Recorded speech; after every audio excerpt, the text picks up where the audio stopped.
ಏನಂತಂದರೆ ಆಗ ನಮಗೆ ಡಿಸ್ಟ್ರಾಕ್ಷನ್ಸ್ ಕಮ್ಮಿ. ಯಾವ ಟಿ ವಿ ಇರಲಿಲ್ಲ, ನಮಗೆ ರೇಡಿಯೋ ಒಂದೇ ಮಾಧ್ಯಮ. ಕೇಳಬೇಕಂತಂದರೆ ರೇಡಿಯೋ ಒಂದೇ. ನಮ್ಮ ಕಾಲಕ್ಕೆ ನಮ್ಮ ಚಿಕ್ಕಮ್ಮಂದ್ರಿಗೆ ಪಾಪ ಅವರ ರೇಡಿಯೋನೂ ಇರಲಿಲ್ಲ. ಅವರು ಕಂಡವ್ರ ಮನೆ ರೇಡಿಯೋ ಹಾಕಿದರೆ ಕಿಟಕಿನಲ್ಲಿ ನಿಂತ್ಕೊಂಡು ಪಾಪ ಕೇಳಿಸ್ಕೊಳ್ಳೋಂತಹ ಒಂದು ಪರಿಸ್ಥಿತಿನೂ ಅವ್ರು ಹೇಳ್ತಾಯಿದ್ರು. ನಮ್ಮ ಕಾಲಕ್ಕೆ ನಮಗೆ ಮನೆಗಳಲ್ಲಿ ರೇಡಿಯೋ ಇತ್ತು, ಆದರೆ ಟೇಪ್ ರೆಕಾರ್ಡ್ರ್ ಇರಲಿಲ್ಲ. ಆನಂತರ ಟೇಪ್ ರೆಕಾರ್ಡ್ರು ಬಂದಿತ್ತು. ಆವಾಗ ಒಂದು ಸ್ವಲ್ಪ ರೆಕಾರ್ಡ್ ಮಾಡ್ಕೊಳಕ್ಕಾಗಿತ್ತು. ರೇಡಿಯೋನಲ್ಲಿ ಒಂದು ಬಾರಿ ಕೇಳ್ತೀವಿ ಅಷ್ಟೇ. ಅದನ್ನು ನಾವು ಮನಸ್ಸಲ್ಲಿ ತಲೆಯಲ್ಲಿ ಇಟ್ಕೊಂಡು ನಾವು ಹಾಡ್ಕೋಬೇಕಾದ್ ಬರುತ್ತೆ. ಅದನ್ನು ರಿಪೀಟ್ ಮಾಡ್ಕೋಬೇಕು, ನಾವು ಮನದನ್ನು ಉಪಯೋಗಿಸ್ಕೋಬೇಕು ಅಂತಂದರೆ ಈ ಥರ ಎಲ್ಲ ಇರುತ್ತೆ ಚಾಲೆಂಜಸ್ಸು. ಈಗ ಮಕ್ಕಳಲ್ಲಿ ಏನಾಗುತ್ತೆ ಅಂತಂದರೆ ಈ ಡಿಸ್ಟ್ರಾಕ್ಷನ್ಸ್ ಜಾಸ್ತಿ, ಬೇಗ ಅಟ್ರಾಕ್ಟ್ ಆಗುತ್ತೆ ಅದು. ಯಾಕೆಂದರೆ ಅದು ವೀಡಿಯೋ, ಅದು ಬರೀ ಕೇಳೋದಷ್ಟೇ ಅಲ್ಲ. ಆದ್ದರಿಂದ ಅಲ್ಲಿ ಅದು ಬೇಗ ಅಟ್ರಾಕ್ಟ್ ಆಗುತ್ತೆ. ಸೊ ಅದರ ಕಡೆಗೆ ಗಮನ ಹೆಚ್ಚು ಹೋಗುತ್ತೆ. ಮತ್ತು ಬೇರೆ ಬೇರೆ ರೀತಿಯ ಒಂದು ಜಾನರ್ಸ್ ಬಂದಿದೆ, ಅದರ ಇನ್ಫ್ಲೂಯೆನ್ಸ್ ಇರುತ್ತೆ. ಸೊ ಈ ಸಂಪ್ರದಾಯನ ಉಳಿಸ್ಕೊಳ್ಳುವ ಒಂದು ಇದು ಸ್ವಲ್ಪ ಚಾಲೆಂಜಿಂಗ್ ಆಗುತ್ತೆ ಟೀಚರ್ಸ್ಗೆ. ಯಾಕೆಂದರೆ ಮಕ್ಕಳನ್ನ ಆ ಒಂದು ಇದಕ್ಕೆ ತಂದ್ಕೋಬೇಕಲ್ಲ, ಹಿಡಿತಕ್ಕೆ ತಂದ್ಕೋಬೇಕಲ್ಲ, ಅದೆಲ್ಲ ಸ್ವಲ್ಪ ಇರುತ್ತೆ. ನಾನೊಂದು ಬೆಸ್ಟ್ ಎಕ್ಸಾಂಪಲ್ ಹೇಳ್ಬೋದು ಅಂದರೆ, ವರು ಮಾಡ್ತಾಯಿದ್ಲು. ನೀವು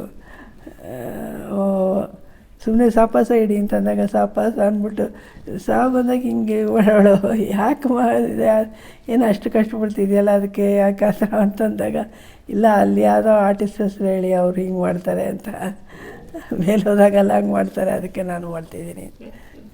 ಅಂದರೆ ಎಷ್ಟು ಇನ್ಫ್ಲೂಯೆನ್ಸ್ ಆಗುತ್ತೆ ಅನ್ನೋದಕ್ಕೆ ಒಂದು ಎಕ್ಸಾಂಪಲ್ ಕೊಟ್ಟೆ ನಾನಷ್ಟೇ. ಹಾಗೆ ಆ ಥರ.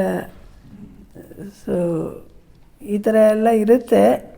ಅವ್ರನ್ನ ಮತ್ತೆ ಇನ್ನೊಂದು ಅಂದರೆ ಕಾನ್ಸಂಟ್ರೇಷನ್. ಚಿಕ್ಕ ಮಕ್ಕಳಲ್ಲಿ ನಮಗೆ ಆವಾಗ ಕಾನ್ಸಂಟ್ರೇಷನ್ ತಾನಾಗಿತ್ತು ಅಂತ ಅಂದ್ಕೊಳ್ತೀನಿ ನಾನಪ್ಪ. ಯಾಕೆಂದರೆ ಡಿಸ್ಟ್ರಾಕ್ಷನ್ಸ್ ಕಮ್ಮಿ. ಈಗ ಡಿಸ್ಟ್ರಾಕ್ಷನ್ಸ್ರಿಂದ ಕಾನ್ಸಂಟ್ರೇಷನ್ ಕಮ್ಮಿ ಆಗಿಬಿಡುತ್ತೆ. ಅದಕ್ಕೆ ಆ ಕಡೆ ಗಮನ ಹೊರಟೋಗುತ್ತೆ. ಅಥವಾ ಇನ್ಯಾವುದೋ ಒಂದು ಇದು. ಈ ಸ್ಕೂಲ್ಸಲ್ಲೂ ಏನೋ ಅದಕ್ಕೆ ಎಂಕರೇಜ್ಮೆಂಟ್ ತುಂಬ ಕಮ್ಮಿ. ಸ್ಕೂಲ್ಸಲ್ಲೂ ಬರೀ ಫಿಲ್ಮಿಟ್ಸ್ಗೆ, ಅದಕ್ಕೆ ಡ್ಯಾನ್ಸು, ಅದಕ್ಕೆ ಹಾಡು, ಅದೇ ಗ್ರೂಪ್ ಸಾಂಗು, ಅದೇನೋ ಕರೋಕಿನ ಏನೋ ಹೇಳ್ತಾ ಇರ್ತಾರೆ, ಅದೇನೋ ನಡೀತಾ ಇರುತ್ತೆ. ಈ ಥರ ಅದರಿಂದ ಎಲ್ಲೂ ಈ ಥರ ಎಂಕರೇಜ್ಮೆಂಟ್ ನಮಗೆ ಮೊದಲಷ್ಟು ಸಿಗಲಾರ್ದು. ಮೊದಲಿಷ್ಟು ಆಪರ್ಚುನಿಟೀಸ್ ಇರಲಿಲ್ಲ, ಬಟ್ ಡಿಸ್ಟ್ರಾಕ್ಷನ್ಸ್ ಕಮ್ಮಿ ಇತ್ತು. ಬಟ್ ಸಿಕ್ಕಿದ ಒಂದು ಅವಕಾಶಗಳು ಅದನ್ನು ಉತ್ತಮವಾಗಿ ಉಪಯೋಗಿಸ್ಕೋಬೋದಾಗಿತ್ತು. ಅದು ಉಪಯೋಗಕ್ಕೆ ಬರೋದು. ಈಗ ಅವಕಾಶಗಳು ಇದೆ, ಅದೇ ರೀತಿ ಡಿಸ್ಟ್ರಾಕ್ಷನ್ಸು ಇದೆ. ಅದನ್ನು ಆ ಅವಕಾಶಗಳನ್ನ ಬೇರೆ ರೀತಿ ಉಪಯೋಗಿಸ್ಕೊಳ್ಳೋದು ಇದೆ. ಅದಕ್ಕೆ ಒಂದು 4 ಕಚೇರಿ ಆಗ್ತಾಯಿದ್ದಂಗೆ ನನಗೆಲ್ಲ ಬಂತು ಅನ್ನೋಂಥ ಒಂದು ಅಹಂಕಾರ ಬಂದುಬಿಡುತ್ತೆ. ಅಥವಾ ಒಂದು ರಿಯಾಲಿಟಿ ಶೋಸ್ ಬಂದರೆ ಅಲ್ಲೇನೋ ಒಂದು ಪ್ರೈಸ್ ಬಂದರೆ ನನಗೆಲ್ಲ ಗೊತ್ತು ಅನ್ನೋ ಥರ ಆಗಿಬಿಡುತ್ತೆ. ಈ ಒಂದು ಅಹಂ ಬಂದಾಗ ಕಲಿಕೆ ಕಮ್ಮಿ ಆಗಿಬಿಡುತ್ತೆ. ನಾನಿನ್ನೂ ಕಲಿಬೇಕು ಅನ್ನೋಂಥ ಒಂದು ಉದ್ದೇಶ ಇಟ್ಕೊಂಡಿದ್ದರೆ ಆವಾಗ ಇನ್ನೂ ಹೆಚ್ಚು ಕಲಿಯೋ ಒಂದು ಮೆಂಟಾಲಿಟಿ ಬರುತ್ತೆ.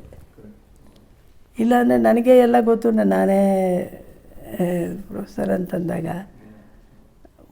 ಕಲಿಕೆ ಒಂದು ಹಿಂಜರಿತ ಹೋಗುತ್ತೆ ಅಂತ.